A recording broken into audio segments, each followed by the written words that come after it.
안녕하세요. 설명의짱이에요. 약장TV입니다. 건강검진을 하고 혈액검사 결과지를 받고서 병원에서 설명은 들었지만 아직도 잘 모르겠다고 하면서 약국에서 물어보시는 분들이 많이 있습니다. 그래서 영상으로 쉽게 알 수 있도록 간단하게 정리해서 말씀드리겠습니다. 영상의 설명 순서는 다음과 같습니다. 혈중 지방질, 고지혈증 검사, 당뇨병 검사, 간 기능 검사, 일반 혈액 검사, 신장 기능 검사, 전해질 검사, 통풍 류마티스, 염증, 갑상선 기능 검사입니다. 첫 번째, 혈중 지방질, 고지혈증 검사입니다. 고지혈증 검사는 콜레스테롤 수치로 확인을 하는데요. 이 콜레스테롤 수치가 총 콜레스테롤이 있고 저밀도 콜레스테롤, LDL, 즉 나쁜 콜레스테롤이 있습니다. 총 콜레스테롤 수치로 확인하지 마시고 LDL, 저밀도 콜레스테롤 수치를 확인하셔야 되는데, 이게 소위 나쁜 콜레스테롤이기 때문에 이 수치가 높으면은 지나가다가 혈관에 쌓여서 막힐 가능성이 높아집니다. 그래서 콜레스테롤 약을 처방하기도 하고요. 그리고 콜레스테롤 뿐만 아니라 중성지방이라고 따로 있습니다. 이 중성지방은 콜레스테롤 말고 혈관에 있는 포화지방 기름덩어리인데요. 이게 수치가 높으면은 췌장염 위험이 증가하기도 합니다. 콜레스테롤 검사를 할 때는 전날 저녁 9시부터, 그러니까 한 12시간 정도를 굶고서 검사를 하시는 게 좋은데요. 전날 먹었던 음식이 다음날 결과 콜레스테롤 수치에 영향을 줄 수가 있기 때문입니다. 두 번째, 당뇨병 검사. 당뇨병 검사는 혈당을 체크를 하는데 공복 혈당을 체크를 하죠. 그래서 한 8시간 정도는 굶고서 혈액을 채취를 해야 됩니다. 전날 저녁 밤부터 굶고 아침도 굶고, 그리고 혈당 검사를 하시면 되는데 99 이하로 나오면 정상이라고 보고요. 100에서 125 정도 나오면은 당뇨병 전 단계라고 볼 수가 있고, 126 이상이면은 당뇨병이라고 진단이 나올 수 있습니다. 이렇게 당뇨병이라고 나올 때는 당하혈색소를 다시 한번 검사를 하는데요. 이 당하혈색소는 지난 3개월간의 평균 혈당을 잴 수가 있습니다. 아까 전에 공복 혈당은 그때의 혈당이고, 당하혈색소는 이 3개월 평균의 혈당을 잴 수가 있는데, 이게 적혈구에 그 헤모글로빈에 붙어 있는 당을 검사를 하는 거기 때문에 3개월치 평균이 나올 수가 있습니다. 이게 7%, 7 이상으로 나올 때는 별로 안 좋은 상태고요. 당뇨 환자의 경우에는 7 아래로 떨어뜨리는 게 관리의 목표라고 할 수가 있습니다. 그리고 인슐린 수치가 따로 있는데, 이 공복에 인슐린 수치가 높으면은 인슐린 저항성, 그러니까 인슐린이 잘 반응을 못하니까 인슐린 수치가 올라가는 거거든요. 그래서 당뇨 위험이 높다, 이렇게 이야기를 합니다. 만약에 내가 혈당은 정상으로 나왔는데 인슐린 수치만 높게 나왔어요. 그런 경우에는 현재 당뇨병은 아니지만 인슐린 저항성이 높아서 앞으로 당뇨가 생길 확률이 높기 때문에 관리를 잘 해주셔야 됩니다.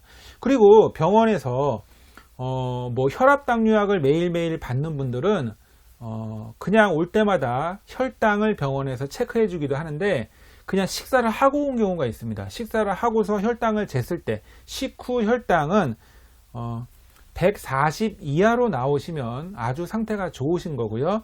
180 이하로 나왔을 경우에는, 140에서 180 이하 사이의 경우에는 약간 좀 그런 상태고, 180 이상으로 나왔을 경우에는 혈당 관리가 아주 안 좋은 상태입니다.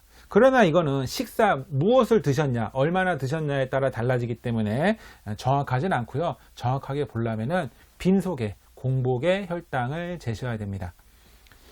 세 번째, 간 기능 검사. 간 기능 검사를 할 때 알부민 수치라는 게 있는데요. 이 알부민은 혈액 속에 있는 단백질로서 최근 한 달 내에 영양 상태를 보여주는 그런 지표인데요.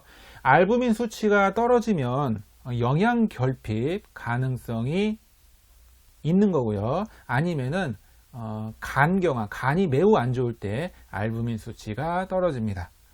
그리고 대표적인 간 수치라고 하면은 GOT, GPT, 짧게 얘기해서 OT, PT라고 얘기하고요. 검사 결과 그 설명서에는, 검사 결과지에는 AST, ALT라고도 표시가 됩니다.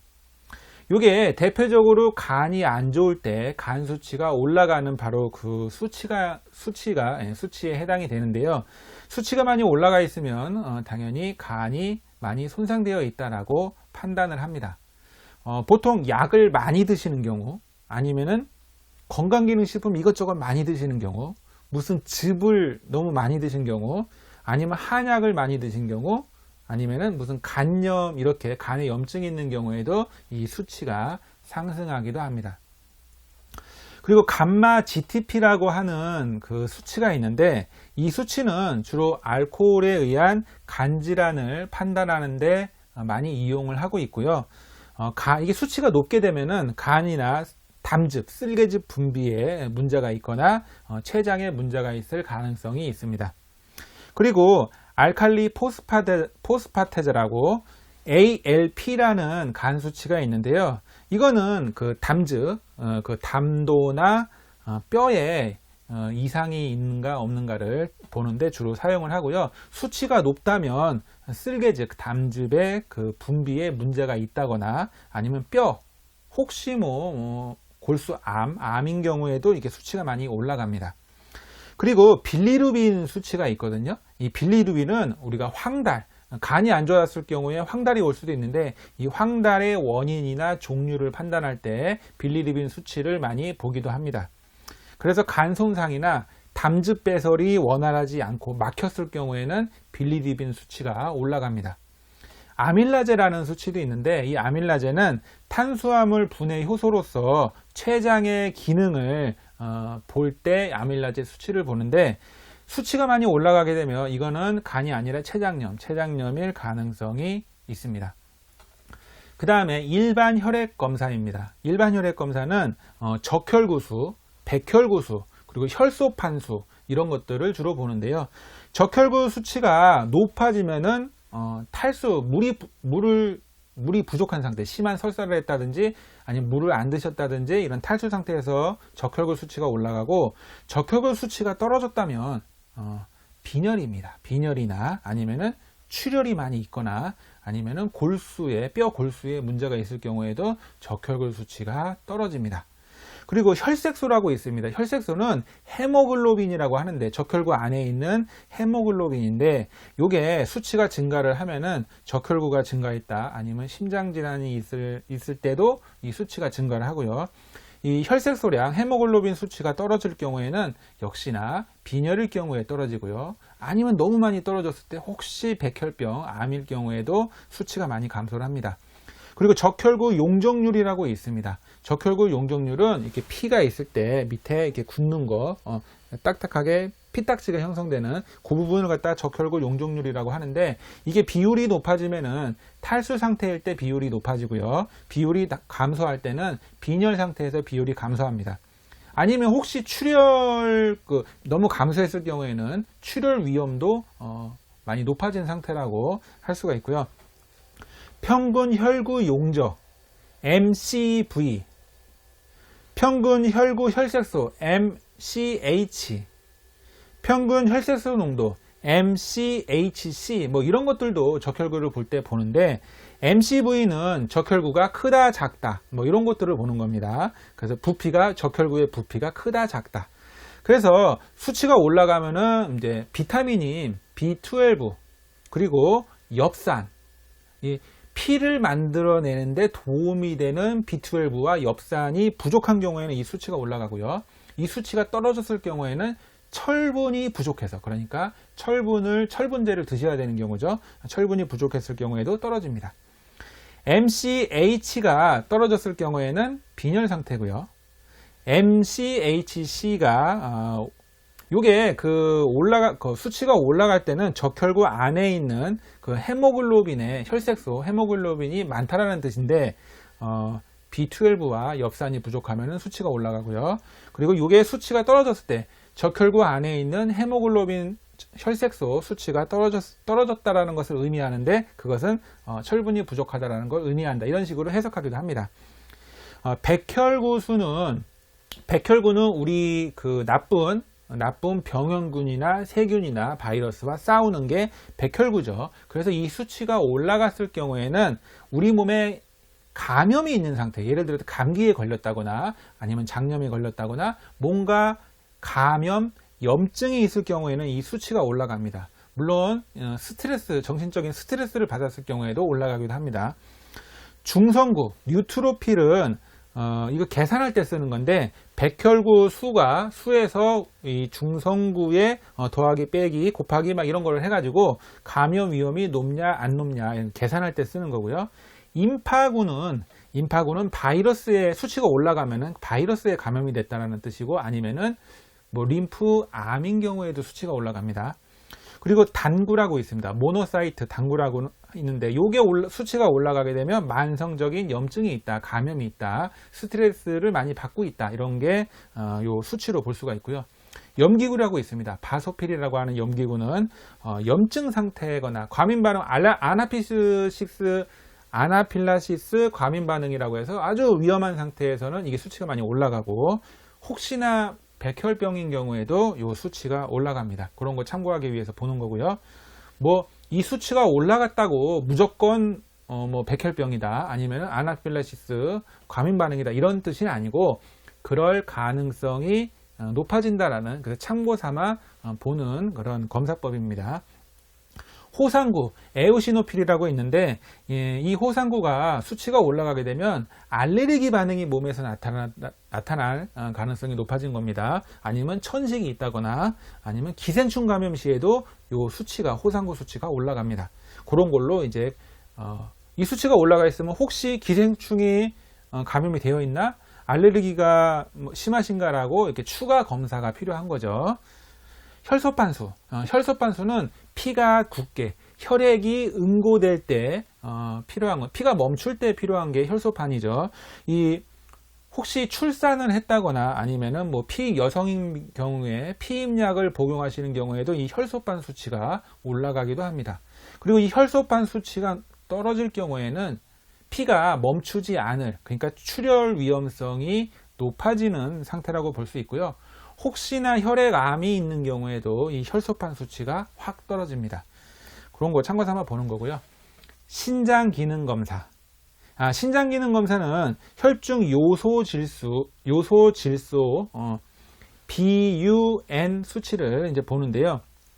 이 BUN이라고 하는 요소는 그 단백질의 최종 분해 산물인 요소가 신장을 통해서 배설이 되는데, 이 요소 수치를 보면은 신장 기능을 알 수가 있습니다. 물론 이게 신장뿐만 아니라 간 기능에도 영향을 받긴 하는데요. 어쨌건 이 요소 질소 수치가 올라가면은 신장 기능이 안 좋다, 신장 기능이 저하되어 있다, 이럴 때 수치가 올라가고요. 혹시나 탈수 상태에서도 수치는 올라갑니다. 물이 부족한 상태에서 올라갑니다. 그리고 크레아티닌 수치라고 있습니다. 이 크레아티닌은 혈중 요소 질소 BUN 수치보다 좀 더 신장 기능을 잘 볼 수 있는 수치인데, 두 가지를 다 검사를 합니다. 그래가지고 BUN하고 크레아티닌하고 이 비율이 어떤가에 따라 가지고 병원에서 자세하게 볼 때 뭐 신기능이 저하되어 있나, 아니면 급성 세뇨관 괴사인가, 아니면은 이분이 심한 설사 상태인가, 탈수 상태인가, 단백질을 너무 많이 드셨나, 아니면 소변길이 막혀 있나, 이런 것들을 막 볼 수가 있습니다. 그리고 신사구체 여과율이라고 있는데, 이 사구체 여과율은 신장에서 노폐물을 얼마나 잘 여과를 하는가, 이런 것을 측정해 주는 건데요. 사구체 여과율이 높을수록 신장 기능이 좋은 상태입니다. 건강한 정상적인 좋으신 분들은 수치가 높게 나옵니다. 전해질 검사인데, 이 전해질 검사는 이제 신장이 안 좋아질 경우에는 이 전해질이 수치가 이상해지기도 하죠. 나트륨, 칼륨, 염소, 칼슘, 인, 마그네슘 수치가 대표적인 전해질인데요. 나트륨 수치가 올라가면 나트륨을 많이 먹어서 짜게 먹어서 그래서 올라갈 수가 있고, 탈수 상태에서도 수치가 올라갑니다. 나트륨 수치가 떨어지면은 부종이 있는가 없는가를 봐야 되는데, 붓냐 안 붓냐를 보는 거죠. 부은 경우에는 간경화나 신부전인 경우에 수치가 떨어지고요. 부종이 없는 경우에는 그냥 간이나 신장, 기타 여러 가지 이상이 있을 경우에 수치가 약간 떨어진 거는 문제가 별로 안 되고요. 수치가 많이 떨어졌을 경우에는 큰 문제가 됩니다. 칼슘이 아니라 칼륨 수치. 칼륨 수치는 일부 혈압약이나 일부 항생제 등을 약을 드셔도 수치가 약간 올라가기도 합니다. 수치가 너무 많이 올라갔을 경우에는 심장이 심장 마비가 생길 수도 있는 거고요. 적당히 살짝 올라간 경우에는 크게 문제는 안 됩니다. 수치가 약간 내려갔을 경우에는 드시는 약 때문에 스테로이드나 천식약 때문에 수치가 약간 내려갈 수 있는데, 수치가 너무 내려가면은 근육경련의 위험이 높아집니다. 염소 수치는 그냥 산염기평, 혈액의 산성이냐 염기성이냐 이런 전해질 균형을 보는데 이게 많이 보고요. 칼슘 수치가 높으면은, 칼슘을 많이 드시면 칼슘 수치가 당연히 높아지죠. 또 비타민 D를 많이 드시면은 칼슘 수치도 높아집니다. 그 일부 혈압약, 이뇨제성 혈압약을 드셔도 칼슘 수치가 올라가고요. 만약에 칼슘 수치가 떨어졌을 경우에는 뼈를 만드는 게 칼슘이기 때문에 골다공증 위험이 높아졌을 때 칼슘 수치가 떨어지면은 골다공증 위험이 높아질 수 있는 거죠. 인이라고 있는데, 이 인 수치는 신부전인 경우에 수치가 올라가고요. 너무 칼슘을 보충제로 많이 드셨을 경우에는 인 수치가 떨어지기도 합니다. 마그네슘 수치는 마그네슘 많이 드시면 마그네슘 수치가 올라가고요. 그리고 제산제나 일부 변비약을 드셨을 경우에도 마그네슘 수치가 살짝 올라갑니다. 살짝 올라가는 건 문제가 안 되고요. 너무 많이 올라갔을 경우에는 심장에 무리가 갑니다. 마그네슘 수치가 떨어지는 게 많이 문제가 되죠. 마그네슘 수치가 너무 떨어지면, 마그네슘이 부족하면은 근육경련이 잘 생기고 우울증 위험이 높아진다고 합니다. 그래서 마그네슘을 보통 보충해 주는 게 많이 좋죠. 그리고 술이나 위장약을 장기적으로 드셨을 경우에도 마그네슘 수치가 떨어집니다. 흡수가 잘 안 돼가지고요. 마지막으로 통풍, 류마티스, 염증, 갑상선 수치를 해설을 해드리겠습니다. 요산 수치가 주로 통풍 검사를 많이 할 때 쓰는 건데, 이 요산이 이 엄지발가락 관절이나 이런 데에 쌓여가지고 뾰족하게 굳거든요. 그러면은 통풍에 통증이 발생을 합니다. 그래서 요산 수치가 높으면은 통풍의 위험이 높아지는 거고요. 혹시 신장이 안 좋으신 경우에도 요산 수치가 올라가기도 합니다. 류마티스 인자, RF라고 있는데, 이 류마티스 관절염 환자의 75% 정도가 이 류마티스 인자 수치가 올라가기 때문에 이 수치만으로 류마티스 있나 없나 알 수가 있고요. 물론 이게 류마티스 수치가 높게 올라와도 정상인 경우는 있습니다. 왜냐하면 이것만 가지고는 알 수 없고요. 추가 검사가 필요합니다. 염증 반응 검사라고 하는데, CRP라고 합니다. C펩타이드 프로테인인데, 요게 요즘에 많이 중요한 수치인데요. 체내의 염증에 따라서 만들어지는 단백질입니다. 그래서 이 수치가, 염증 수치가 높으면은 몸에 염증이 있다라는 의미가 되거든요. 여기저기 사방에 염증이 있기 때문에 우리 몸이 많이 안 좋은 상태라는 것을 의미를 해요. 그래서 염증 수치가 높은 경우에는 스트레스도 많이 받고 각종 심혈관 질환, 그리고 각종 성인병, 만성 질환들이 더 많이 생긴다고 합니다. 그래서 건강한 식습관, 힐링, 그리고 많이 여유를 찾고, 그리고 좀 건강한 생활을, 스트레스 안 받는 생활을 하게 되면 이 염증 수치가 내려간다라고 해요. 그래서 건강을 나타내는 지표로 많이 볼 수가 있습니다. 염증 수치가 낮은 게 좋습니다. 갑상선 호르몬은 T-PO가 있고요. 갑상선 자극 호르몬 TSH가 있습니다.